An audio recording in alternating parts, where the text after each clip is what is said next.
The worst job I've ever had was as a dishwasher in a restaurant in a town near where I lived.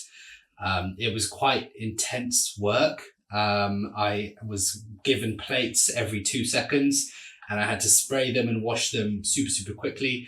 The actual mental work wasn't that difficult, but it was physically really exhausting. So by the end of the day, I was so, so tired. And it was for very little money. So that's the worst job ever. One of the best jobs I've ever had was making a TV series about cooking.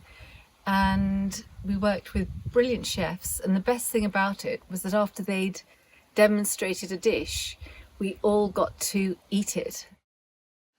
I think the worst job I ever had was selling advertising on the telephone. Basically, for 2 weeks, people just said, no, no, no, not interested. And sometimes they didn't answer at all, or they hung up on me. And after 2 weeks, I got fired because I hadn't sold anything. Yep, that wasn't good. The worst job I ever had was being a lawyer. Sure, the money was really good, but the work was really boring and I didn't like the clients very much. The worst job I ever had was when I was 18.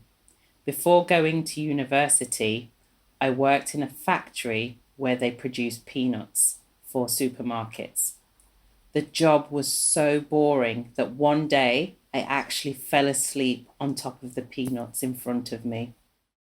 I think the worst job I've ever had was probably when I was a student. I was a pizza delivery boy, and I would say most of the deliveries were fine, but there were a few that were very challenging.